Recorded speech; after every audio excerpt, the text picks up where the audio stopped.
जय साथियों। आज हम आप लोग के लिए एक महत्वपूर्ण क्लास लेकर आए हैं।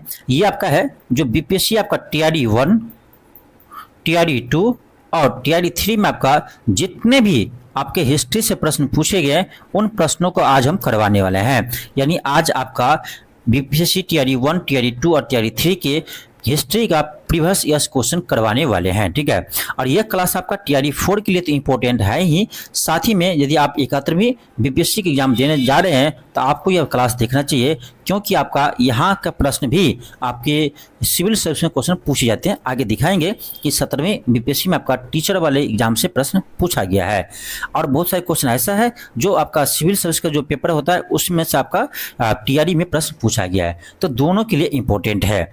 और आपको पता ही होगा कि आपका टीआरडी 4 का एग्जाम का भी घोषणा कर ही दिया है, यानी आपका बहुत जल्द टीआरडी 4 का वैकेंसी देखने को मिलेगा। इस मंथ के लास्ट तक आ जाएगा, नहीं तो अगस्त के फर्स्ट वीक में आ जाएगा, और इसका एग्जाम जो होगा मुझे लगता है आपका सितंबर मंथ में होगा। ठीक है, या अगस्त के लास्ट में ले सकता है, कुछ भी कर सकता है बिहार सरकार, क्योंकि अभी उस पर पूरा ध्यान है। ठीक है, इलेक्शन भी है। ठीक है, तो इससे कहता है अब आप जोर लगा दीजिए पूरा, जितना हो सके उतना, क्योंकि ये आपके लिए लास्ट चांस है। तो चलिए हम क्लास को स्टार्ट करते हैं। आपका क्वेश्चन है कि अंग्रेजों ने भारत पर लंबे समय तक राज कैसे किया। ठीक है, अंग्रेजों ने भारत पर लंबे समय तक राज कैसे किया, तो आपका ऑप्शन सी होगा, बांटो और राज करो की नीति के कारण, यानी फूट डालो और राज करो नीति कारण। आप देखेंगे कैसे प्लासी के युद्ध के बाद 1757 में प्लासी युद्ध में शुरुआत करता है राज करना, और धीरे धीरे बक्सर के युद्ध में और पूरे कंट्रोल कर लेता है, और धीरे धीरे अब पूरे देश पर राज करने लगता है। ठीक है, तो ये आपका ऑप्शन सी होगा, फूट डालो और राज करो के नीति के कारण। और यहाँ पर एक चीज ध्यान रखिएगा कि अंग्रेज आपका भारत कब आया था, तो अंग्रेज भारत आपका 1600 ईस्वी में आया था, जबकि 1608 ईस्वी में अंग्रेज ने भारत के सूरत शहर में, ठीक है, सूरत शहर में आपका पहला फैक्ट्री स्थापित किया था। ठीक है, 1608 में अपना पहला फैक्ट्री सूरत में स्थापित किया था, ध्यान रखिएगा। और भारत से गया कब, तो 1947 में गया, आपको भी पता है। अगला क्वेश्चन पे क्वेश्चन सेकेंड है। क्वेश्चन का आपका औपनिवेशिक काल के दौरान रेलवे का भारतीय उद्योग पर क्या प्रभाव पड़ा। क्वेश्चन को सही से पढ़िए। ठीक है, क्या कह रहा है, औपनिवेशिक काल, इसका मतलब हुआ जब ब्रिटिश भारत पर शासन कर रहे थे उस समय कह रहा है भारत का रेलवे का भारतीय उद्योग पर क्या प्रभाव पड़ा। तो आपको पता ही होगा कि पहला आपका रेलवे का जो विकास किया था 1853 में, कहाँ से, बॉम्बे से थाने के बीच चलाया गया था। ठीक है, बॉम्बे से थाने के बीच चलाया गया था। तो यही पूछना है आपका कि इससे क्या प्रभाव पड़ा भारतीय उद्योग पर। ठीक है, इसका आंसर होगा आपका ऑप्शन ए, आयात को बढ़ावा देकर औद्योगिक विकास में बाधा डाली। ठीक है, इसका आंसर बहुत सारे लोग ना ये लगाया होगा, देखिए आंसर क्या होगा, ए होगा, आयात को बढ़ावा देकर औद्योगिक विकास में बाधा डाली। कैसे बाधा डाली, कैसे आयात को बढ़ावा मिला, चलिए आपको समझाते हैं। देखिए, जब भारत में रेलवे का विकास किया गया तो आपका देखिए, जैसे ब्रिटेन से कोई वस्तु आता था पोर्ट पर, तो वहां से लाने के लिए ना उसका परिवहन जो खर्च होता है वो ज़्यादा होता था। ठीक है, तो अंग्रेज क्या किया, इसीलिए रेलवे का विकास किया है। इसलिए नहीं किया कि भारत की जनता एक जगह से दूसरी जगह आसानी से जाएगा, उसलिए रेलवे का विकास नहीं किया था। तो वहाँ से वो वस्तु को लाने के लिए भारत के विभिन्न शहरों में, इसलिए रेलवे का विकास किया था। तो इससे क्या हुआ, जो अंग्रेज में आपका जो ब्रिटेन में आपका जो सामान वस्तु बनता था वो भारत पोर्ट पाता था, वहाँ से भारत के विभिन्न शहर में लाने के लिए रेलवे का यानी विकास किया गया था। जिससे क्या हुआ, तो ब्रिटिश से जो आपका आता था सामान, उसका आयात क्या हो गया, बढ़ गया। आयात मतलब क्या होता है, किसी चीज को मेरे देश में आता है उसको आयात बोलते हैं। तो ब्रिटेन से जो वस्तु आ रहा था भारत में वो क्या था, आयात था। तो इससे क्या हो गया, आयात बढ़ गया। ठीक है, और औद्योगिक विकास में बाधा कैसे डाला, तो देखो औद्योगिक विकास में जो भारत का कुटीर उद्योग था पहले, ठीक है, अंग्रेज के आने से पहले, यानी रेलवे के विकास से पहले, तो उस कुटीर उद्योग में हाथ से वस्तु बनाते थे, तो उसमें क्या था, वस्तु महंगा होता था। ठीक है, लेकिन जब ब्रिटेन से वस्तु आने लगा तो सस्ता में आने लगा। अब सस्ता वस्तु लोग खरीदेगा कि महंगा खरीदेगा, आप देख लो अभी इंडियन का क्या हाल है, तो वही हाल उस समय होगा। तो सस्ता लोग खरीदने लगा, तो भारत का जो कुटीर उद्योग का जो वस्तु था वो कोई लेना नहीं चाह रहे थे, इसीलिए कुटीर उद्योग क्या हुआ, कुटीर उद्योग बंद हो गया। इसीलिए तो औद्योगिक विकास में क्या हुआ, बाधा हो गया। ठीक है, तो उस तरह से आप समझ सकते हैं। आपका ऑप्शन नंबर ए होगा। आगे बढ़ते आपका अगला क्वेश्चन है, क्वेश्चन आपका थर्ड है, 1857 के विद्रोह के दौरान ब्रिटिश सेना के किस सेनापति को कुंवर सिंह के विरुद्ध भेजा गया था। ये आपका देख सकते हैं बीपीएससी टीचर वाला एग्जाम आया था। तो कह रहा है कि ब्रिटिश सेना के लिए सेनापति क्वेश्चन कर 1857 के विद्रोह के दौरान ब्रिटिश सेना के किस सेनापति को कुंवर सिंह के विरुद्ध भेजा गया था। तो ये तो आपको पता होगा कौन थे। तो ये था आपका विसेंट अय्यर, ठीक है। किसको भेजा था? तो विसेंट अय्यर और ली ग्रांट को, विसेंट अय्यर और ली ग्रांट को भेजा गया था आपका, ठीक है। तो आपका क्या होगा? ऑप्शन ई होगा, इनमें से कोई नहीं, क्योंकि किसी भी ऑप्शन में नहीं है। आगे बढ़ते आपका अगला क्वेश्चन देखते हैं। क्वेश्चन आपका नेक्स्ट है कि निम्नलिखित में से किस तिथि को रानी विक्टोरिया की उद्घोषणा जारी हुई। तो ये आपका 1 नवंबर 1858 को हुआ था, ऑप्शन सी होगा। आगे बढ़ते हैं, आपका अगला क्वेश्चन है 1857 के विद्रोह को किसके द्वारा प्रथम भारतीय स्वतंत्रता संग्राम के रूप में वर्णित किया गया था। क्वेश्चन ये पूछ रहा है आपसे कि 1857 के विद्रोह को किसने प्रथम भारतीय स्वतंत्रता संग्राम कहा था। ये कहा था आपका वी.डी. सावरकर, ऑप्शन ए होगा। अब यहाँ पर एक चीज देखिए, यह प्रश्न आपका 67वें बीपीएससी में पूछा है 2022 में, और यही प्रश्न आपका बीपीएससी में पूछा है टीचर वाले एग्जाम में 9th-10th में, देख सकते हैं आप 8/12/2023 को, ठीक है। मुझे लगता है शायद ये टीआरडी 1 है, हो सकता है टीआरडी 1 या 2 हो सकता है, ठीक है। तो ये आपका यहाँ पूछा गया है। तो आप देख सकते हैं सिविल सर्विस वाले जो पेपर का क्वेश्चन है वो आपका टीचर वाले एग्जाम पूछते हैं। आगे दिखाऊंगा ऐसे प्रश्न जो टीचर वाले आपका ना सिविल सर्विस में आया हुआ है, ठीक है। तो ये बीपीएससी अभी कर रहा है, वहाँ का प्रश्न वहाँ पर पूछता है, वहाँ से प्रश्न वहाँ आकर पूछता है, ठीक है। आगे चलिए दिखाते हैं आपको। अगला क्वेश्चन देखिए आपका, फिर यही प्रश्न पूछा है, ठीक है, कि 1857 के विद्रोह किसके द्वारा प्रथम भारतीय स्वतंत्रता संग्राम के रूप में वर्णित किया था। सेम प्रश्न है, वी.डी. सावरकर, ठीक है। आप देख सकते हैं ये आपका कब पूछा गया है। अगला प्रश्न आपका है कि बंगाल और बिहार के नील कृषकों की दशा का वर्णन करते हुए नील दर्पण का नाटक किसके द्वारा लिखा गया है। ये लिखा आपका दीनबंधु मित्र, ठीक है। ये भी प्रश्न आपका बीपीएससी बहुत बार पूछ चुका है, और ये आपका स्कूल टीचर और हेडमास्टर एग्जाम में पूछा गया था। आगे बढ़ते आपका अगला क्वेश्चन है, यहाँ देखो, बंकिम चंद्र चटर्जी का उपन्यास आनंद मठ में किस विद्रोह का उल्लेख है। तो ये है सन्यासी विद्रोह का उल्लेख, ठीक है। और ये भी प्रश्न आपके एग्जाम में बहुत बार पूछा गया है। अगला क्वेश्चन आपका है कि 1816 के फुल्का विद्रोह का नेतृत्व किसने किया। 1816 के फुल्का विद्रोह का नेतृत्व किसने किया। तो क्या होगा? आपका ऑप्शन ए होगा, बंदा सिंह बहादुर। बंदा सिंह बहादुर ने किया था। देखो थोड़ा फास्ट इसलिए चलेंगे क्योंकि प्रश्न बहुत ज़्यादा है, एक क्लास में आपको करवा रहे हैं, तो समझो मैराथन क्लास है, तो इसलिए थोड़ा फास्ट चलेंगे। अगला क्वेश्चन है, 19वीं सदी के अंत में वर्तमान मेघालय के गारो हिल्स क्षेत्र में ब्रिटिश अधिकारियों के खिलाफ आदिवासी विद्रोह में कौन सा आदिवासी नेता शामिल था, ठीक है। कौन सा आदिवासी नेता शामिल था। तो यहाँ पर देखो किसी भी ऑप्शन में आपको ये नहीं दिया है, इसका आंसर होगा आपका ऑप्शन नंबर ई, इनमें से कोई नहीं। अब चलिए देखते हैं कि इसमें कौन शामिल था, ठीक है। इसका नाम ध्यान रखना, इसका नाम है तोगन सगमा, ठीक है। कौन था? तोगन सगमा था, ठीक है। तोगन सगमा, इसका नाम ध्यान रखिएगा, ये नया प्रश्न था, ठीक है। अगला क्वेश्चन आपका है कि किसने कर की नई व्यवस्था के विरुद्ध शोषणकारी नीतियों का विरोध किया था। ये क्या था आपका 1855-56 में बिहार के संथालियों ने, जिसे हम कहते हैं संथाल विद्रोह, ठीक है। संथाल विद्रोह किसने किया था? सिद्धू, कानो, चांद, भैरव नामक 4 भाइयों ने किया था 1855 से 56 में। आगे बढ़ते आपका अगला क्वेश्चन है, क्वेश्चन का आपका कि बिरसा मुंडा द्वारा किसको कमांडर इन चीफ नियुक्त किया गया था।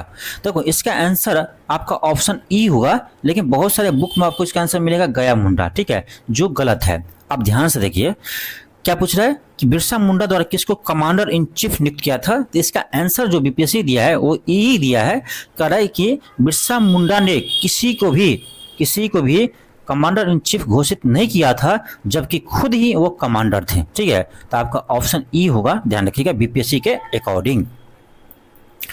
आगे बढ़ते आपका अगला क्वेश्चन है, ताना भगत आंदोलन संबंधित है। ताना भगत आंदोलन संबंधित है तो ये आपका होगा आदिवासी किसान आंदोलन से। किससे? आदिवासी किसान आंदोलन से। यह कब हुआ था? 1914 में हुआ था, ठीक है, 1914 में हुआ था। किसने किया था? तो जतरा भगत, नाम ध्यान रखना, ये भी प्रश्न पूछा हुआ है। जतरा भगत और तुरिया भगत, जतरा भगत और तुरिया भगत ने इस आंदोलन को शुरू किया था, ताना भगत आंदोलन। यह कहाँ शुरू हुआ था? तो छोटा नागपुर क्षेत्र में, छोटा नागपुर क्षेत्र में 1924 में शुरू हुआ था। अब इस क्वेश्चन देखिए, बीपीएससी टीचर वाले एग्जाम पूछा है आपका 8/12/2023 को पूछा है। आगे चलिए आपको दिखाते हैं। ये प्रश्न देखिए आपका, ये टीआरई 3 में पूछा है, सेम ही प्रश्न है लगभग। कहा ताना भगत आंदोलन ब्रिटिश शासन के खिलाफ एक अहिंसक आंदोलन था, किन राज्यों के आदिवासी समुदाय के बीच उत्पन्न हुआ? भाषा अलग है लेकिन एक ही प्रश्न है। अभी आपको बताएं कहाँ पर, तो आपको बताए थे अभी छोटा नागपुर क्षेत्र में हुआ था, यानी ये कहाँ पर है? झारखंड में है, तो झारखंड होगा आंसर। तो दोनों प्रश्न एक ही तरह का है, समझ सकते हैं, इसलिए कहते हैं क्वेश्चन बैंक बनाओ। अगला क्वेश्चन आपका है कि पंजाब में कूका आंदोलन का प्रारंभ का उद्देश्य क्या था? तो इसका ऑप्शन ए होगा, सिख धर्म को प्रकृष्ट करने के लिए। ठीक है, आपका ऑप्शन ए होगा। आगे बढ़ते हैं, अगला क्वेश्चन है कि 1940 के दशक के दौरान बंगाल में तेभागा आंदोलन ने मांग की, क्या मांग किया था? तो आपका इसका होगा ऑप्शन सी, फसल का 1/3 हिस्सा बटाईदारों को दिया जाए। ठीक है, फसल का 1/3 हिस्सा बटाईदारों को दिया जाए, और ये किसान आंदोलन था एक। ठीक है, यह क्या था? एक किसान आंदोलन था। इसमें क्या था कि जो पहले बटाईदार था, तो बटाईदार का पहले 1/2 भाग यानी 50 भाग बटाईदारों को फसल देते थे। तो किसानों ने आंदोलन किया कि 1/2 भाग न देकर 1/3 भाग दिया जाए। ठीक है, क्योंकि किसान को कम बचता था, इसीलिए यह आंदोलन किया गया था, तेभागा आंदोलन। ऑप्शन सी होगा। आगे बढ़ते हुए आपका अगला क्वेश्चन है, यहाँ देखो, यहाँ क्यों दिखा रहे हैं? ये प्रश्न आपका देखो कहाँ पूछा है, बीपीएससी टीआरई 3 में पूछा है, 2024 में पूछा है। इससे पहले आपका ये प्रश्न देखो कब पूछा है, तो ये आपका 86वें बीपीएससी में री एग्जाम में पूछा गया था कि तेभागा आंदोलन 1946 में बंगाल में प्रारंभ हुआ था। ये कौन सा आंदोलन था? ठीक है, यानी किसके नेतृत्व में हुआ था? तो किसान सभा के नेतृत्व में हुआ था। तो प्रश्न एक ही है, भाषा अलग है। अब जब तेभागा आंदोलन को आप अच्छे से पढ़ेंगे तो ये भी प्रश्न आपको ऐसे ही बन जाएगा। ठीक है, तो तेभागा आंदोलन को यदि प्रश्न आया है तो उसको पूरे डिटेल्स में पढ़िए आप। तो ऑप्शन बी होगा, मैं आपको बता चुके हैं तेभागा आंदोलन क्यों शुरू हुआ था। अगला प्रश्न आपका देखिए, क्वेश्चन कह रहा है कि 1817 में कोलकाता में हिंदू कॉलेज की स्थापना किसने किया था? तो डेविड हेयर ने किया था। ठीक है, ऑप्शन क्या होगा? तो आपका बी होगा, डेविड हेयर। ठीक है, डेविड हेयर के साथ और भी कोई थे। ठीक है, उसका नाम ध्यान रखना, राधाकांत देव थे। ठीक है, महाराजा राधाकांत देव थे। ठीक है, डेविड हेयर थे, जिसमें कलकत्ता में आपको 1817 में हिंदू कॉलेज का स्थापना किया था। बाद में राजा मोहन राय इससे जुड़ा था। ठीक है, अगला क्वेश्चन देखते हैं आपका, नेशनल कॉलेज और बिहार विद्यापीठ का शिलान्यास किसने किया था? ये किया था आपका महात्मा गांधी ने। ऑप्शन सी होगा। आगे बढ़ते आपका अगला क्वेश्चन है, क्वेश्चन कर आपका 1854 का वुड डिस्पैच किससे संबंधित था? तो आपको पता होगा वुड डिस्पैच को हम भारतीय शिक्षा का मैग्ना कार्टा कहते हैं। तो आपका ऑप्शन क्या होगा? ए होगा, आधुनिक शिक्षा। देखो आधुनिक शिक्षा होगा, लेकिन आप देखो इसमें डी भी है, एक से अधिक ऑप्शन, तो आपको ध्यान से पढ़ना होगा। आधुनिक शिक्षा है ही, भारत में विश्वविद्यालय की स्थापना, तो उसी के तहत 1854 के वुड डिस्पैच के तहत आपका भारत में कुछ विश्वविद्यालय का स्थापना भी किया गया था। तो ये भी आपका सही हो जाएगा। या सामाजिक सुधार तो है ही, तो आपका ऑप्शन सी भी हो जाएगा। तो क्या होगा? आपका ऑप्शन डी होगा, उपयुक्त में से एक से अधिक। ठीक है, उपयुक्त में से एक से अधिक। अब देखो याद रखना, जो वुड डिस्पैच 1854 का है उसको कहते हैं भारत का शिक्षा का मैग्ना कार्टा कहते हैं। ठीक है, और इसके तहत क्या हुआ था, आपका बॉम्बे, कोलकाता और मद्रास में विश्वविद्यालय का स्थापना किया गया था। ठीक है, बॉम्बे, कोलकाता, मद्रास। ठीक है, तो इसीलिए आपका ऑप्शन बी भी होगा और ए भी होगा। आगे बढ़ते आपका अगला क्वेश्चन देखते हैं। क्वेश्चन आपका देखिए, यह है कि वर्नाकुलर प्रेस एक्ट ने भारतीय भाषाई समाचार पत्रों की स्वतंत्रता पर गंभीर प्रतिबंध लगा दिए। यह किस वर्ष पारित किया गया था? ये क्या था आपका 1878 को। ठीक है, 1878 को पारित किया था। किसने किया था ये नाम ध्यान रखना, तो लॉर्ड लिट्टन ने किया था। ठीक है, लॉर्ड लिट्टन ने किया था आपका 1878 में इसका शुरुआत किया था, ठीक है। लेकिन उसको समाप्त किसने किया? तो उसको समाप्त किया था, ध्यान रखना, इसको समाप्त किसने किया? तो उसको समाप्त किया था आपका लॉर्ड रिपन। अब इसमें कंफ्यूजन नहीं होना आपको, लॉर्ड रिपन ने लाया था, लॉर्ड लिट्टन ने लाया था और रिपन ने उसको हटाया है, ठीक है। तो ये दोनों प्रश्न आपके एग्जाम में आते हैं दोनों तरह से। तो इसका उद्देश्य क्या था? उसका उद्देश्य था जो भारतीय भाषा यानी स्थानीय भाषा में पेपर छपेंगे, समाचार छपेंगे, उसका पहले डीएम जांच करेगा, जांच करने के बाद ही उसको छापने का आदेश देगा, ठीक है। तो ये ऐसा ये आपका एक एक्ट था, उसी को बोलते हैं वर्नाकुलर प्रेस एक्ट। आगे बढ़ते अगला क्वेश्चन है, देखो अब यहाँ देखो ध्यान से, यहाँ पर क्या पूछा? वर्नाकुलर प्रेस एक्ट पूछा कब पारित हुआ था? 1878 में। ये पूछा आपका बीपीएससी टीआरई 3 में पूछा गया प्रश्न है।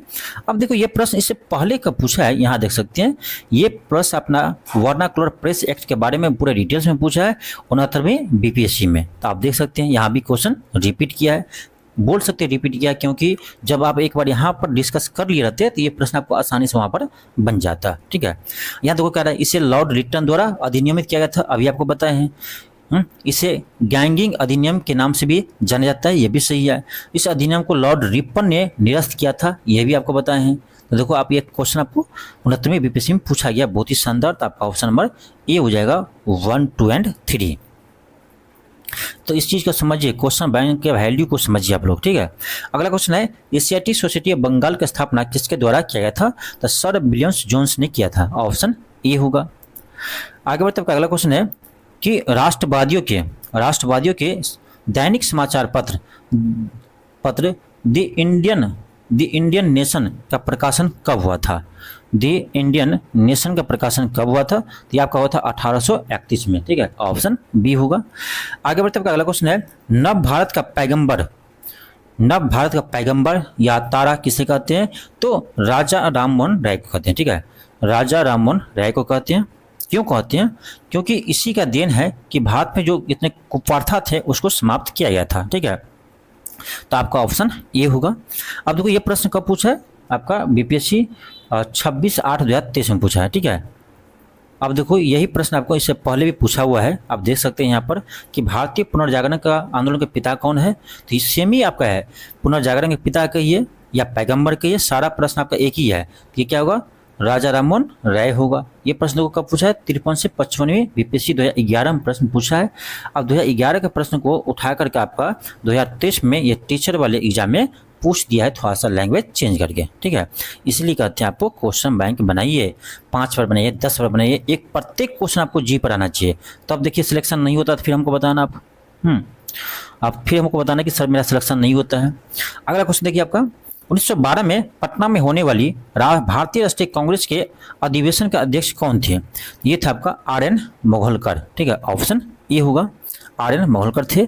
ये प्रश्न आपको देखिए टीचर वाले एग्जाम पूछा है, और चलिए आपको दिखाते हैं कहाँ कहाँ पूछा है प्रश्न। आगे देखिए, सॉरी यहाँ पर हम आपको ये अगला क्वेश्चन जो आपका था बीपीएससी में पहले पूछा गया था उसको शामिल नहीं कर पाए हैं, हालांकि ये प्रश्न बहुत बार पूछा है बीपीएससी, ठीक है, ऑप्शन ए होगा। और देखो 2 प्रश्न पूछता है, एक तो आपका 1912 के पटना में जो अधिवेशन हुआ था बांकीपुर में, उसको पूछता है इसका अध्यक्ष कौन था? RN मोघलकर। एक पूछता है आपका 1922 में जो आपका कांग्रेस का गया अधिवेशन हुआ था, उससे भी प्रश्न आता है। तो गया अधिवेशन में अध्यक्ष कौन थे? तो ये था आपका CR दास यानी चित्तरंजन दास, ठीक है, वो गया अधिवेशन में अध्यक्ष थे। अगला क्वेश्चन आपका है कि इनमें से किसने कहा था कि कांग्रेस का महल लड़खड़ाता रहा और भारत में रहते हुए मेरी एक बहुत बड़ी महत्वाकांक्षी है यानी इच्छा है कि यह है कि मैं शांति के साथ उसके मरने में सहयोग दे सकूं। यह किसने कहा था? यानी यह किसने ऐसे बात कह करके कांग्रेस का मजाक उड़ाया था? तो ये उड़ाया था आपका लॉर्ड कर्जन ने। लॉर्ड कर्जन ने कहा था कि कांग्रेस का लड़खड़ाता रहा और भारत में रहते हुए मेरा बहुत बड़ा इच्छा है कि कांग्रेस के मरने में हम सहयोग दे सकूं, ठीक है। तो ऑप्शन सी होगा लॉर्ड कर्जन। ये देखिए प्रश्न कब पूछा है बीपीएससी टीआरई आपका, ये आपका 8/12/2023 को जो पेपर हुआ था उसमें पूछा है।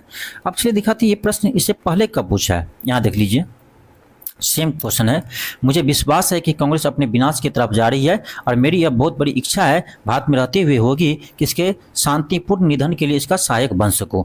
लैंग्वेज अलग है लेकिन बात वही कह रहा है। ये कौन कहा है? तो लॉर्ड कर्जन ने कहा है। ठीक है, अब देखो ये प्रश्न कब पूछा बीपीएससी में? 2016 में पूछा है और यही प्रश्न आपका उठा करके यहाँ पर 2023 में टीचर वाले एग्जाम में पूछ दिया है। तो अब तो आप समझ जाएंगे क्वेश्चन बैंक का वैल्यू। ठीक है, अगला क्वेश्चन देखिए क्या है कि 1916 के लखनऊ सत्र के दौरान भारतीय राष्ट्रीय कांग्रेस के अध्यक्ष कौन थे, जहां कांग्रेस और नरम दल ने समझौता पर हस्ताक्षर किए थे। यानी सिंपल पूछ रहा है आपका कि लखनऊ अधिवेशन जो हुआ था उसके अध्यक्ष कौन थे? तो ये थे आपका अंबिका चरण मजमूदार। कौन थे? अंबिका चरण मजमूदार इसके अध्यक्ष थे। ऑप्शन बी होगा। और आपको पता होगा 1916 में ही लखनऊ अधिवेशन में ही गांधी जी से राजकुमार शुक्ल ने मिला था और चंपारण के दशा पर यानी ध्यान आकर्षित किया था और वहीं पर चंपारण आने के लिए आमंत्रित भी किया था। ये भी ध्यान रखना। अगला क्वेश्चन आपका है, क्वेश्चन है सॉरी, भारतीय राष्ट्रीय कांग्रेस का गया अधिवेशन किस वर्ष हुआ? वहीं पर हम बताए थे आपको कि ये भी प्रश्न आता है। तो 1922 में हुआ था। इसका अध्यक्ष कौन थे? CR दास इसके अध्यक्ष थे, चित्तरंजन दास। आगे देखो ये प्रश्न को कब पूछा है? भारतीय राष्ट्रीय कांग्रेस के वर्ष 1922 में आयोजित गया अधिवेशन के अध्यक्ष कौन थे? तो चित्तरंजन दास। ये कब पूछा? 67वीं बीपीएससी 2022 में पूछा है और यही प्रश्न आपको उठाकर यहाँ पूछ दिया है। अगला प्रश्न आपका है कि सुभाष चंद्र बोस किस वर्ष भारतीय राष्ट्रीय कांग्रेस के अध्यक्ष थे? तो ये तो आपको याद होगा, एक बार 1938 में बना था और दूसरा बार आपका 1939 में बना था। ठीक है, तो यहाँ पर देखिए बहुत सारे स्टूडेंट कंफ्यूज था कि 1938 ही मारे कि 1939 भी दे, क्योंकि 1939 में अध्यक्ष बनने के बाद इस्तीफा भी दे दिया था। ठीक है, इसलिए बहुत सारे स्टूडेंट यहाँ पर कंफ्यूज था, लेकिन कंफ्यूज नहीं होना है। देखो 1938 में पहली बार उसने भारतीय राष्ट्रीय कांग्रेस का अधिवेशन के अध्यक्ष बना था। कब?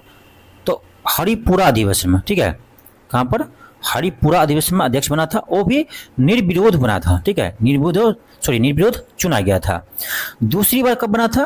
तो दूसरी बार आपका त्रिपुरा अधिवेशन में, कांग्रेस के त्रिपुरा अधिवेशन में आपको बना था। आपको पता होगा जो 1939 का में अध्यक्ष बना था त्रिपुरा में, तो उसमें गांधी जी के चहेते थे कौन? तो आपको याद होगा सीतारामैया। तो सीतारामैया को हरा करके सुभाष चंद्र बोस जी ने अध्यक्ष बना था कांग्रेस का। ठीक है, जिसके बाद गांधी जी नाराज हो गया तो फिर क्या किया? अपने पद से इस्तीफा दे दिया। ठीक है, अपने पद से इस्तीफा दे दिया और उसके बाद आपका अध्यक्ष कौन बना था? तो डॉक्टर राजेंद्र प्रसाद बना था। ये भी प्रश्न आपके एग्जाम में आया हुआ है बीपीएससी में। ठीक है, तो ये भी आप ध्यान रखो। ठीक है, तो यहाँ आपका क्या होगा? ए और सी दोनों होगा, इसीलिए ऑप्शन क्या होगा? डी होगा, उपयुक्त में से एक से अधिक। आगे आपको देखते हैं क्वेश्चन है कि 1904 में रिवॉल्यूशनरी सोसाइटी की स्थापना किसने की, जिसका उद्देश्य ब्रिटिश शासन के विरुद्ध सशस्त्र क्रांति करना था? ठीक है, ये क्या था आपका? BD Savarkar, Vinayak Damodar Savarkar. Option A होगा। आगे बढ़ते आपका अगला क्वेश्चन है कि मशहूर इनकलाब जिंदाबाद किसने दिया? तो यह लिखा था आपका हसरत मोहानी ने। ठीक है, इनकलाब जिंदाबाद का जो नारा है वो लिखा था हसरत मोहानी ने, लेकिन इसको लोकप्रिय किसने बनाया? तो भगत सिंह ने बनाया था। ठीक है, नारा किसने दिया था? भगत सिंह ने, लेकिन लिखा था किसने? तो हसरत मोहानी ने। इसका आंसर क्या होगा? ऑप्शन सी होगा, हसरत मोहानी। देखो आपको एक चीज़ हम कहने वाले हैं कि जितने भी हमारे अभ्यर्थी हैं, ठीक है, जितने भी हमसे पढ़ रहे हैं, एक चीज़ आपको समझना चाहिए, यदि आप यहाँ पर क्लास फ्री में आप कर रहे हैं, इतना अच्छा कंटेंट मिल रहा है, तो आप चैनल पर आते हैं, पढ़ लेते हैं, लेकिन इस चैनल को आप सब्सक्राइब नहीं करते हैं। एक प्रूफ आपको हम दिखाने वाले हैं। ठीक है, एक प्रूफ आपको दिखा रहे हैं, उसको पहले आप देखिए। यहाँ पर देखिए, यहाँ पर हम आज एनालिसिस कर रहे थे अपना चैनल को। तो यहाँ पर हम देखिए कि यहाँ देखो क्या लिखा है, वॉच टाइम फॉर सब्सक्राइबर। यहाँ देखिए क्या लिखा है, नोट सब्सक्राइब्ड। नोट सब्सक्राइब्ड कितना है? तो 54.3% है। यानी 54% अभ्यर्थी ऐसा है जो हमसे पढ़ते हैं, चैनल पर आते हैं, क्लास भी देखते हैं पूरा, लेकिन वो चैनल को सब्सक्राइब नहीं किया है। और देखो सब्सक्राइब कितना किया है, जो पढ़ते हैं तो वो है 45%। तो 45% मतलब तो बहुत ईमानदार है, क्लास कर रहे हैं तो सब्सक्राइब भी चैनल को कर रखा है, ठीक है। लेकिन यहाँ देखो 54% ऐसा है कि जो सिर्फ क्लास करते हैं लेकिन चैनल को सब्सक्राइब नहीं करते हैं। तो ये देखकर मुझे बहुत दुख लगा और दुख होता भी है। इतना मेहनत करते हैं आप लोग पढ़ाने के लिए, लेकिन आप लोग पढ़ लेते हैं लेकिन चैनल को सब्सक्राइब नहीं करते हैं। तो इसीलिए हम एक चीज़ सोचे हैं कि अब आपका जो अगला क्लास होगा, ध्यान रखना, आपका जो अगला नेक्स्ट क्लास होगा इसी चैनल पर, उसमें हम क्या करेंगे, नेक्स्ट क्लास से जितने भी क्लास होगा आपका, उसमें हम क्या करेंगे, एक वीडियो अपलोड करने में एक ऑप्शन देता है हम लोग को कि जितने भी आपका मेंबर है यानी सब्सक्राइबर है उसी के लिए आप वीडियो अपलोड कर सकती हो। तो आगे से जितने भी हम क्लास करवाएंगे वो सभी ओनली मेंबर वाले के लिए करवाएंगे, यानी जितने भी हमारे सब्सक्राइबर है उसी को हम करवाएंगे। क्योंकि मैं ये 54% जो है आप सिर्फ क्लास देखते हैं सब्सक्राइब नहीं करते हैं, मैं नहीं चाहता हूँ कि वो स्टूडेंट हमसे पढ़े। यदि आपको पढ़ना है तो चैनल को सब्सक्राइब कर रखना होगा। आप पढ़ भी लेंगे लेकिन सब्सक्राइब नहीं करेंगे, ये कहाँ की ईमानदारी है। इसीलिए मैं आप अगले क्लास से क्या करूँगा, ओनली मेंबर यानी जितने मेरा सब्सक्राइबर है उन्हीं को मैं क्लास करवाऊंगा। यदि आपको क्लास करना रहेगा तो आपको चैनल को सब्सक्राइब करना होगा, ठीक है, तभी आप लोग मानेंगे। क्योंकि कहने से नहीं होता, मैं बहुत बार बोला हूँ लेकिन आप लोग नहीं करते हैं। ये 45% वाले बहुत ईमानदार हैं, ठीक है। तो चलिए आप लोग यदि अभी तक सब्सक्राइब नहीं किए तो कर लेना, नहीं तो अगले क्लास से जो भी क्लास आगे आएगा उसका आपको नोटिफिकेशन नहीं मिलेगा, नहीं आपको चैनल पर वीडियो मिलेगा, क्योंकि ओनली मेंबर में ये वीडियो अपलोड किया जाएगा। चलिए हम आगे बढ़ते हैं। कोई बात, अगला क्वेश्चन आपका है कि केंद्रीय विधानसभा में हानिकारक बम किसने फेंका था। तो ये तो आपको पता होगा, भगत सिंह और बटुकेश्वर दत्त। भगत सिंह और बटुकेश्वर दत्त ने बम फेंका था, ठीक है। भगत सिंह और बटुकेश्वर दत्त ने आपका विधानसभा में बम फेंका था। तो इसका आंसर क्या होगा, ऑप्शन सी होगा, बटुकेश्वर दत्त, क्योंकि इसमें भगत सिंह ऑप्शन में नहीं है। तो ध्यान रखना, भगत सिंह और बटुकेश्वर दत्त ने विधानसभा में बम फेंका था। कब फेंका था आपका, तो ये आपका 8 अप्रैल, डेट याद रखो, 8 अप्रैल 1929 को फेंका था।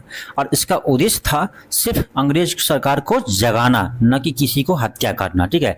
इसलिए उसको हानि रहित बम बोलते हैं, ठीक है। तो ऑप्शन आपका सी होगा। आगे बढ़ते आपका अगला क्वेश्चन है कि वर्ष 1913 में पटना में अनुशीलन समिति की एक शाखा की स्थापना किसने किया था। ये किया था आपका सचिंद्र नाथ सन्याल ने, ऑप्शन सी होगा। ये प्रश्न देखिए आपका टीचर वाले एग्जाम पूछा है। अब चलिए आपको दिखाते आगे। ये देखिए, ये हेडमास्टर में भी प्रश्न पूछा है कि 1913 में अनुशीलन समिति की शाखा का स्थापना किसने किया था। तो क्या होगा, सचिंद्र नाथ सन्याल होगा। 2 जगह मिलेगा आपका प्रश्न। और चलिए आपको दिखाते हैं, ये देखिए आपका 67वीं बीपीएससी में पूछा हुआ है, यानी 67वीं बीपीएससी के ही प्रश्न को 2 बार आपका टीआरई वाले में प्रश्न पूछ दिया है। तो आप देख सकते हैं क्वेश्चन बैंक के क्या वैल्यू है। मैं बार बार क्यों दिखाता हूँ, इसलिए दिखाता हूँ कि आप क्लास का इंपोर्टेंस को समझे। अगला इसका क्या होगा, इसका भी वही होगा, सचिंद्र नाथ सन्याल। आगे बढ़ते हैं। आपका अगला क्वेश्चन है कि लंदन में अभिनव भारत का संस्थापक कौन था। लंदन में अभिनव भारत का संस्थापक कौन था। ये था आपका बीडी सावरकर, ऑप्शन ए होगा। आगे बढ़ते हैं। अगला क्वेश्चन है कि वर्ष 1906 में लंदन में अभिनव भारत सोसाइटी की स्थापना किसने किया था। तो बीडी सावरकर। अब देखिए, ये आपका प्रश्न 66वें बीपीएससी में पूछा हुआ है और यही प्रश्न को आपका यहाँ पर देख सकते हैं कि सेम टू सेम प्रश्न आपका ये टीचर वाले एग्जाम में पूछ दिया है। नेक्स्ट आपका है क्वेश्चन है, गदर पार्टी का स्थापना कहाँ पर हुई थी। ये आपका होता है सैन फ्रांसिस्को अमेरिका में, ऑप्शन सी होगा। ये क्वेश्चन देखिए आपका कहाँ पूछा है, ये आपका टीचर वाले एग्जाम में आपका 2023 में पूछा है। अब देखिए, इससे पहले ये प्रश्न पूछा हुआ है बीपीएससी द्वारा, यहाँ देख सकते हैं सेम प्रश्न है, गदर पार्टी का स्थापना कहाँ हुआ था, ठीक है। तो अमेरिका सैन फ्रांसिस्को में। ये आपका 67वीं बीपीएससी 2022 में पूछा है। अब एक चीज बताइए, यदि आप इसको बनाकर गए रहते तो क्या आपका ये प्रश्न गलत होता, कभी नहीं होता। इसलिए कहते क्वेश्चन बैंक बनाइए, आपका बहुत क्वेश्चन रिपीट करता है। अगला क्वेश्चन देखिए आपका, इनमें से इंग्लैंड में भारत का अनाधिकारिक दूत बने, कौन बने। तो ये बने थे आपका दादा भाई नौरोजी, ऑप्शन बी होगा। अगला क्वेश्चन आपका है कि गद्दर आंदोलन एक क्रांतिकारी आंदोलन था जिसका उद्देश्य भारत में ब्रिटिश शासन को उखाड़ फेंकना था। के नेता कौन थे? ये थे आपका करतार सिंह सराभा। गद्दार आंदोलन के एक सदस्य थे आपका करतार सिंह सराभा, जिसका उद्देश्य था कि भारत में से ब्रिटिश शासन को उखाड़ फेंकना। ऑप्शन बी होगा करतार सिंह सराभा।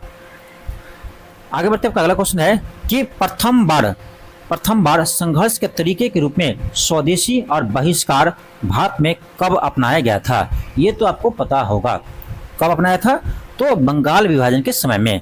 बंगाल विभाजन कब हुआ था? 1905 को। ठीक है, तो उसी समय उसी के विरुद्ध में आपका स्वदेशी आंदोलन शुरू हुआ था। ठीक है, अब यहाँ पर डेट आप एक बार याद रखिए कि स्वदेशी आंदोलन की घोषणा कब किया गया। तो कहीं आपको 19 देता है, कहीं 20 देता है। ठीक है, तो 19 या 20 जुलाई 1905 को इसका घोषणा किया था लॉर्ड कर्जन ने कि बंगाल का विभाजन किया जाएगा। ठीक है, लेकिन ये प्रभावी कब हुआ? तो ये प्रभावी हुआ आपका, ध्यान रखना, 16 अक्टूबर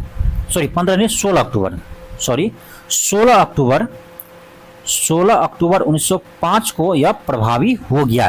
यानी 16 अक्टूबर 1905 को बंगाल विभाजन आपका हो, यानी वो अस्तित्व में आ गया। ठीक है, लेकिन आपको ध्यान क्या रखना है कि बंगाल विभाजन के विरुद्ध में स्वदेशी आंदोलन कब चलाया था? इसका भी डेट ध्यान रखना, 7 अगस्त 1905 को आपका बंगाल विभाजन के विरुद्ध में स्वदेशी आंदोलन चलाया गया था।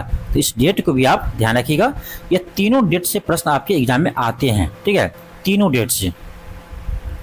चलिए आगे बढ़ते हैं। आप देखिए यहाँ पर प्रश्न आ ही गया कि बंगाल विभाजन प्रभावी कब हुआ? अभी आपको बताए थे, क्या बताए थे? 16 अक्टूबर 1905 को। 16 अक्टूबर 1905 को बंगाल विभाजन प्रभावी हुआ था। अगला प्रश्न देख लीजिए आपका। अभी देखिए अगला क्वेश्चन है, बंगाल विभाजन की घोषणा कब हुआ? आपको बताए थे कि कहीं आपको 19 देगा या 20 देगा, 19 जुलाई या 20 जुलाई। ठीक है, जो ऑप्शन आया लगा दीजिए। यहाँ 19 जुलाई है, तो 19 जुलाई 1905 को बंगाल विभाजन की घोषणा किया गया था। ठीक है, देख सकते हैं। आगे बढ़ते हैं, अगला क्वेश्चन है कि बंगाल के विभाजन को किसके कार्यकाल में वापस लिया गया था? तो देखो, लॉर्ड कर्जन ने बंगाल विभाजन किया था 1905 में, लेकिन 1911 में आपका लॉर्ड हार्डिंग ने आपको ये बंगाल विभाजन को वापस ले लिया था। ठीक है, डेट भी ध्यान रखना, 1911 में।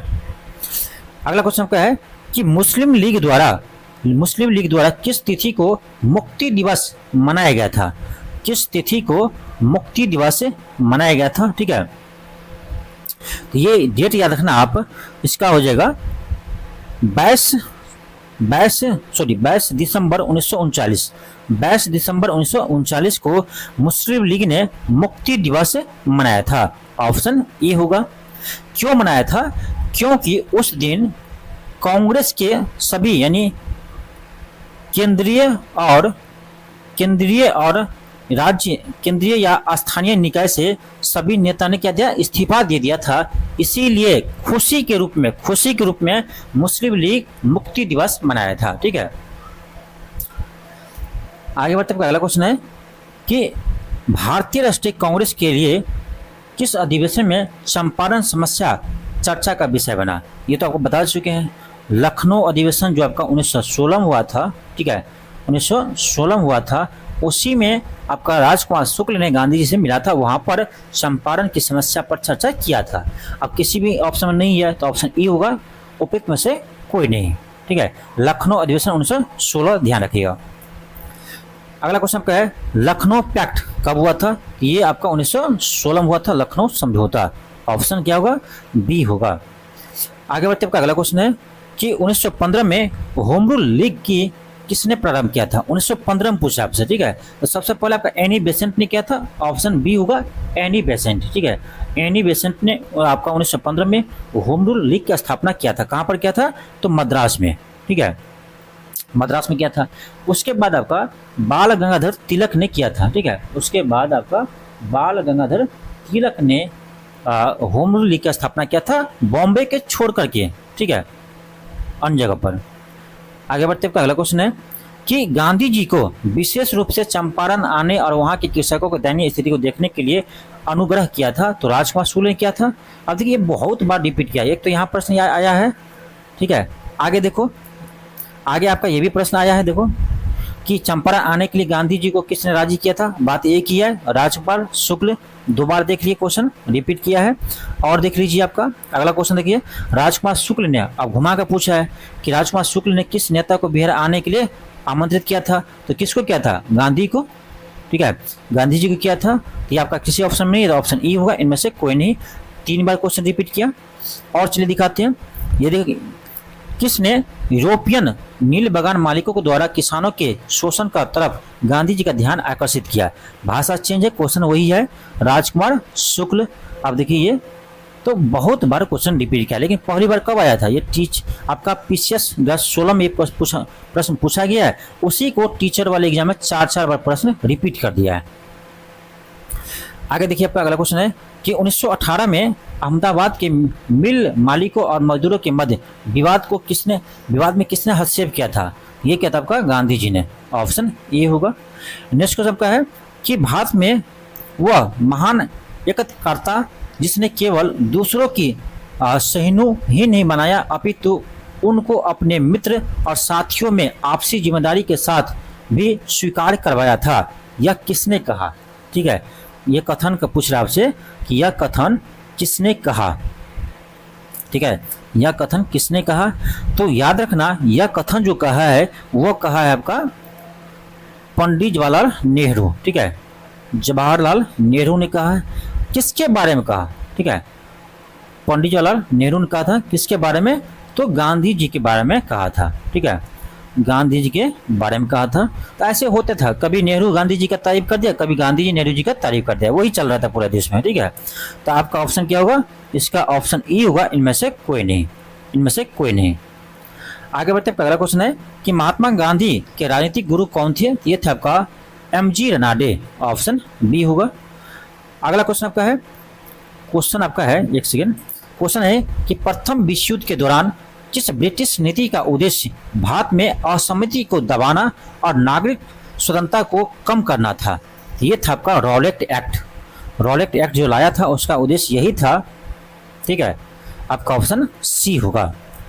आगे बढ़ते हैं, आपका अगला क्वेश्चन है कि असहयोग आंदोलन के दौरान किसने बिहार में किसानों का अगुवाई की? ये क्या था आपका? स्वामी विद्यानंद। एक चीज और बता दें, ये जो आपका मॉडर्न हिस्ट्री का हम क्वेश्चन करवा रहे हैं, इसमें आपका बिहार का भी जितने मॉडर्न हिस्ट्री से क्वेश्चन पूछा गया है वो भी क्वेश्चन शामिल है, यानी बिहार स्पेशल भी इसमें क्वेश्चन शामिल है। नेक्स्ट क्वेश्चन का है कि किस घटना ने खिलाफत आंदोलन के लिए उत्प्रेरक यानी कैटलिस्ट का काम किया? आपका ऑप्शन बी होगा, वर्साई की संधि। कैसे होगा? देखो, वर्साई की संधि आपका 1919 में हुआ था। ठीक है, इसमें क्या हुआ था? जो ऑटोमन साम्राज्य था उसका उन्मूलन हुआ था। ठीक है, तो प्रथम विश्व युद्ध में तुर्की के खलीफा को बर्खास्त कर दिया था, उसी कारण से आपका यानी भारत के भी मुसलमान खिलाफत आंदोलन शुरू कर दिया था। ठीक है, तो आपका ऑप्शन बी होगा, ऑप्शन बी हो जाएगा। ठीक है, अगला क्वेश्चन आपका है कि भारतीय किसानों के इतिहास में संगठित असहयोग का प्रथम उदाहरण कहां पर घटित हुआ? ये हुआ आपका बिहार और बंगाल में। ऑप्शन क्या होगा? ए होगा। ठीक है, ऑप्शन क्या होगा? ए होगा। आगे बढ़ते हुए अगला क्वेश्चन है, असहयोग आंदोलन को निलंबित किया गया था, कब किया था? ये तो आपको पता होगा, 1922 में किया था। क्यों किया था? तो आपको याद होगा 4 फरवरी 1922 को चौरा चौरी कांड हुआ था। ठीक है, चौरा चौरी कांड हो गया था, तो उसी के कारण से महात्मा गांधी ने क्या किया था? असहयोग आंदोलन को वापस ले लिया था। ठीक है, तो असहयोग आंदोलन को वापस कब लिया? ये डेट यदि आपसे पूछे तो याद रखना, ये होगा आपका 12 फरवरी 1922 को। ठीक है, 12 फरवरी 1922 को चौरा चौरी कांड के कारण गांधी जी ने असहयोग आंदोलन को वापस ले लिया था। आगे बढ़ते हम, क्वेश्चन आपका है कि भारतीय राष्ट्रीय कांग्रेस के किस अधिवेशन में पूर्ण स्वराज का सिद्धांत गृहीत हुआ? पूर्ण स्वराज का सिद्धांत ये यानी कब ये घोषणा किया था? ये किया था आपका लाहौर अधिवेशन 1929 में। ठीक है, कांग्रेस का जो लाहौर अधिवेशन 1929 हुआ था, जिसके अध्यक्ष थे पंडित जवाहरलाल नेहरू, तो उसी में पूर्ण स्वराज यानी पूर्ण स्वतंत्रता की बात कहा गया था। ऑप्शन बी होगा। आगे बढ़ते हुए देखिए, ये प्रश्न और कब पूछा गया है। अगला क्वेश्चन है, भारतीय राष्ट्रीय कांग्रेस ने किस अधिवेशन में पूर्ण स्वाधीनता का प्रस्ताव पारित किया? क्वेश्चन एक ही है, 1929 लाहौर अधिवेशन। ये आप देखिए ये 67वीं बीपीएससी का प्रश्न है जो आपके टीचर वाले एग्जाम में 2023 में पूछा गया था, तो यहाँ भी रिपीट किया है। अगला क्वेश्चन आपका है, सवर्णीय अवज्ञा आंदोलन के दौरान महात्मा गांधी के नेतृत्व में प्रसिद्ध डांडी मार्च ने लगभग कितना दूरी तय किया था? तो 241 मील। कहीं कि आपको 240 भी देखने को मिलेगा, लेकिन 241 आप ध्यान रखिए क्योंकि बीपीएससी आपका आंसर 241 ही दिया है। ठीक है, ऑप्शन बी होगा। कितने दिन की यात्रा था? तो 24 दिन की यात्रा था। ठीक है, आगे बढ़ते आपका अगला क्वेश्चन है कि इनमें से किस महिला ने बिहार में नमक सत्याग्रह में सक्रिय भाग लिया? अब देखिए ये क्वेश्चन आपका स्कूल टीचर हेडमास्टर एग्जाम में आया है, लेकिन मुझे लगता है नहीं ये आपका जो बीपीएससी का सिविल सर्विस एग्जाम होता है आपका, इसके एग्जाम में आपका ये आ सकता है क्योंकि बहुत ही अच्छा प्रश्न है। क्वेश्चन कर रहा है कि बिहार की किन महिला ने नमक सत्याग्रह में सक्रिय रूप से भाग लिया था? तो याद रखना, श्रीमती मीरा देवी, श्रीमती हसन इमाम और कुमारी गौरी दास, ये तीनों ने भाग लिया था। तो आपका ऑप्शन डी होगा, उपयुक्त में से एक से अधिक। अगला क्वेश्चन का है कि 5 मार्च 1931 को कौन सी महत्वपूर्ण घटना घटी? तो गांधी इवनिंग समझौता हुआ था आपका 5 मार्च 1931 में। क्यों हुआ था? तो गांधी जी को द्वितीय गोलमेज सम्मेलन में भाग लेने के लिए कन्विंस करना था आपको, इसलिए गांधी इवनिंग समझौता हुआ था। ठीक है, आपका अगला क्वेश्चन है पूना पैक्ट कब हुआ था? ठीक है, आपका अगला क्वेश्चन है कि पूना पैक्ट कब हुआ था? तो पूना पैक्ट आपका 24 सितंबर 1932 को हुआ था। ठीक है, किसके बीच हुआ था? तो महात्मा गांधी, ध्यान रखना, महात्मा गांधी और अंबेडकर के बीच हुआ था। ठीक है, महात्मा गांधी और अंबेडकर के बीच में आपका ये पूना पैक्ट हुआ था। ठीक है, अगला क्वेश्चन आपका है कांग्रेस सोशलिस्ट पार्टी का गठन किस वर्ष हुआ था? तो ये 1934 में हुआ था। ऑप्शन ए होगा, 1934 में कांग्रेस सोशलिस्ट पार्टी का स्थापना हुआ था। किसने किया था? तो जयप्रकाश नारायण और आचार्य नरेन देव ने किया था। जिसके अध्यक्ष कौन थे? तो ध्यान रखना, अध्यक्ष था आपका आचार्य नरेन देव, क्योंकि ये प्रश्न पूछा हुआ है। आचार्य नरेन देव इसके अध्यक्ष थे। ठीक है, जबकि इसका सचिव बोलो या महासचिव बोलो कौन थे? तो जयप्रकाश नारायण इसके महासचिव थे। ठीक है, आपका अगला क्वेश्चन है कि 1934 में कांग्रेस सोशलिस्ट पार्टी का स्थापना की गई थी।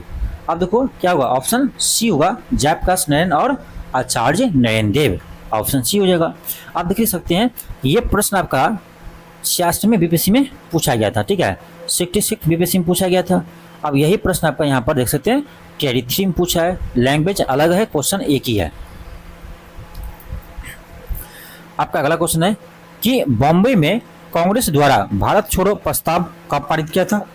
ये तो पता होगा आपको, 8 अगस्त 1942 को। ठीक है, 8 अगस्त 1942 को भारत छोड़ो आंदोलन शुरू किया गया था। अगला क्वेश्चन क्या है कि 1942 के आंदोलन में लोगों ने सियाराम सिंह की अगुवाई में कहां पर राष्ट्रीय सरकार की स्थापना की घोषणा की थी? ये भी प्रश्न मुझे लगता है आपका कि अभी तक आपका बीपीएससी सिविल सर्विस एग्जाम में नहीं आया है, आ सकता है क्योंकि बहुत ही अच्छा प्रश्न है। इसका आंसर होगा आपका ऑप्शन बी, भागलपुर में। ठीक है, ध्यान रखना, 1942 में भारत छोड़ो आंदोलन के समय में सियाराम सिंह ने भागलपुर में राष्ट्रीय सरकार की स्थापना किया था। आपका अगला क्वेश्चन है भारतीय राष्ट्रीय सेना यानी आईएनए के संस्थापक कौन थे?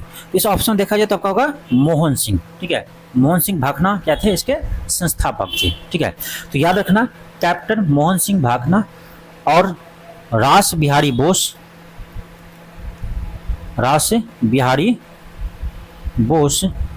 यानी आईएनए का स्थापना किया था। ठीक है, बाद में भगत सिंह ने सुभाष चंद्र बोस, ठीक है, आईएनए से बाद में सुभाष चंद्र बोस ने इससे जुड़ा था। ठीक है, ऑप्शन क्या होगा? बी होगा। अगला क्वेश्चन क्या है कि देश के बाहर स्वतंत्र भारत की अस्थायी सरकार को संगठित करने में आगे कौन बढ़ा? इसका हो जाएगा आपका ऑप्शन नंबर आपका ऑप्शन सी होगा, सुभाष चंद्र बोस। ठीक है, ऑप्शन क्या होगा? सुभाष चंद्र बोस होगा, ऑप्शन सी होगा। कहां पर किया था? तो याद होगा आपका 21 अक्टूबर 1943 को सिंगापुर में सुभाष चंद्र बोस ने अंतरिम सरकार का स्थापना किया था। ठीक है, ये भी याद रखिएगा।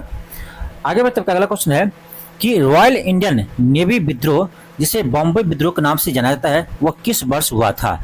ये हुआ था आपका 1946 में। ऑप्शन बी होगा।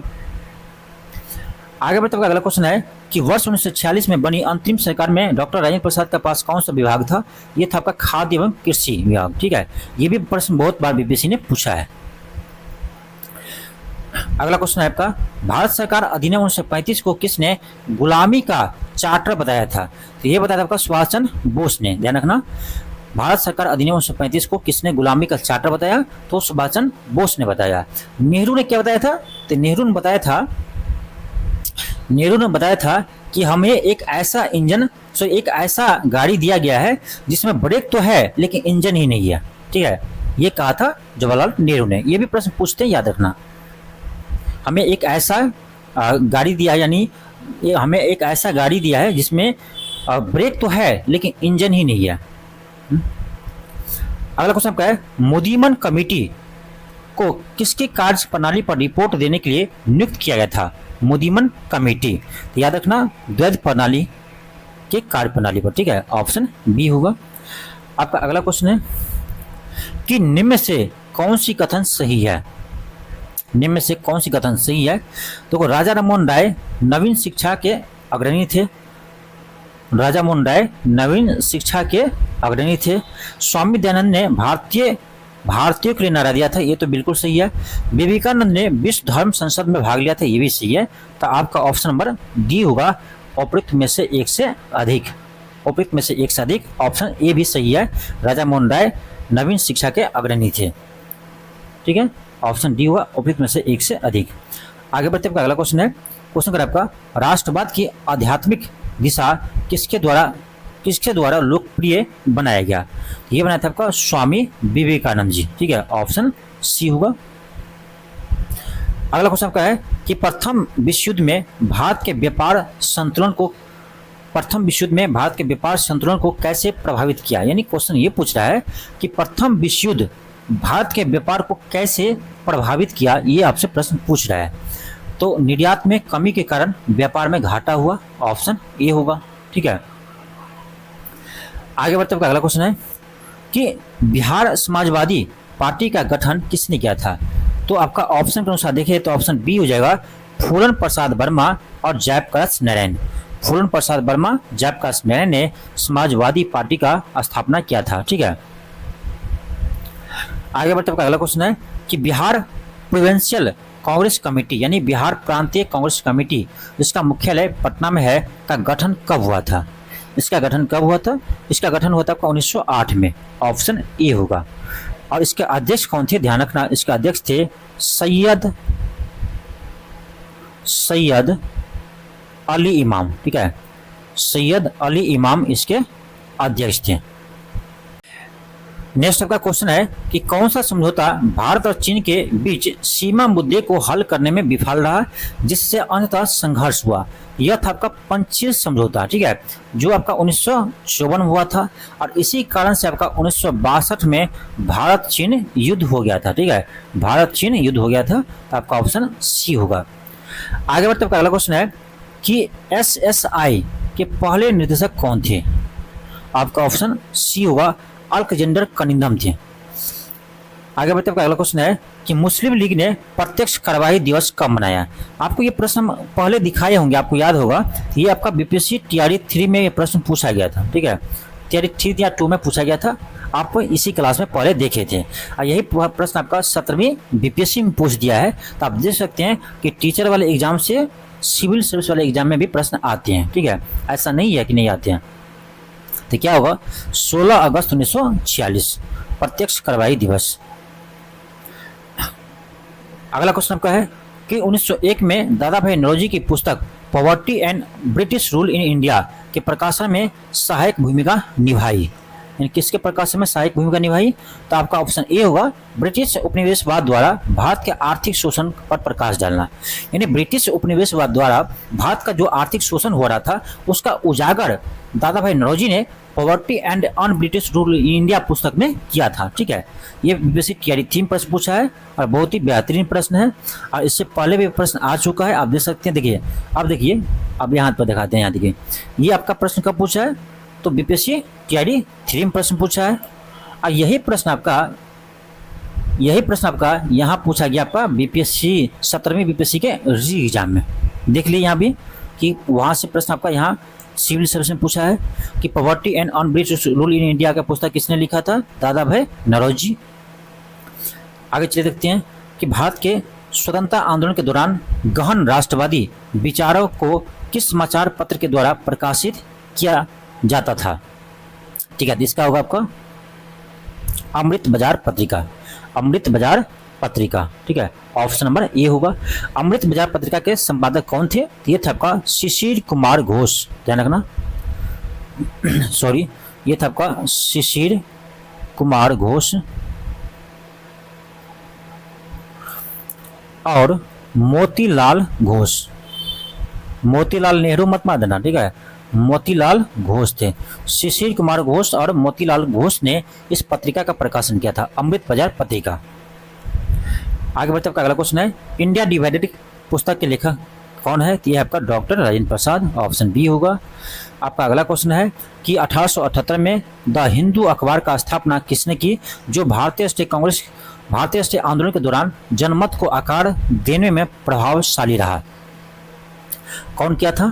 तो ये किया था आपका जी सुब्रमण्यम अय्यर, ऑप्शन ए होगा। अगला क्वेश्चन आपका है कि भारत के राष्ट्रीय पुस्तकालय ने अपनी यात्रा किसके उद्घाटन के साथ शुरू किया? तो ये किया था आपका, ध्यान रखना, मार्च 1836 में कोलकाता पब्लिक लाइब्रेरी के साथ, ऑप्शन बी होगा। तो ये था आपका 100 प्रश्न जो आपका बीपीएससी टीआरई 1, टीआरई 2 और टीआरई 3 में पूछा गया है। तो अभी आज आपको हम पूरे हिस्ट्री का प्रश्न करवा दिए हैं जो अभी तक आपका शिक्षक भर्ती में पूछा गया है। अगला मेरा टारगेट रहेगा आपका ज्योग्राफी का, ठीक है, तो जल्द ही आपका ज्योग्राफी का भी क्लास लेकर आने वाले हैं। इसी तरह से जितने भी शिक्षक भर्ती में आपका ज्योग्राफी से प्रश्न पूछा रहेगा एक ही क्लास में आपको करवा देंगे। लेकिन इसके लिए हम कहेंगे कि आप वीडियो को शेयर कीजिए, जितना हो सके उतना शेयर कीजिए, और यदि आप चैनल पर नए हो तो चैनल को जरूर सब्सक्राइब कर लीजिए, ठीक है। चलिए मिलते हैं नेक्स्ट क्लास में, आज इतना ही, थैंक यू, धन्यवाद। आप सभी के लिए एक आवश्यक सूचना है, यदि आप 71वें बीपीएससी का तैयारी कर रहे हैं और चाह रहे हैं आप एक बार में बीपीएससी को करेक्ट करें, यानी एक बार आपका पीटी निकले, तो आप एक बार अवश्य इस टेस्ट को लगाकर देखिएगा। या आप इसमें 15 टेस्ट मिलेगा मात्र 250 में, और पूरे फुल टेस्ट मिलेगा, और बिल्कुल आपके बीपीएससी के एग्जाम जैसे दूसरे कोचिंग की तरह नहीं कि कुछ भी क्वेश्चन सेट कर देंगे, ठीक है, बिल्कुल आपको लगेगा एग्जाम हॉल में ही बैठे हैं। तो अभी तक आपका एक टेस्ट इसमें हो चुका है, बाकी टेस्ट आपका शेड्यूल के अनुसार ही टेस्ट होगा, ठीक है। तो आप इसको ज्वाइन कर सकते हैं और एक बार ट्राई कर सकते हैं, क्योंकि कहीं आप 2000-5000 देकर टेस्ट ज्वाइन करते हैं, या मात्र 250 में, लेकिन एग्जाम की जैसा आपको क्वेश्चन देखने को मिलेगा। आपको 100% एग्जाम में आपको बेनिफिट करेंगे, तो एक बार इस टेस्ट को ज्वाइन करके जरूर देखें। धन्यवाद।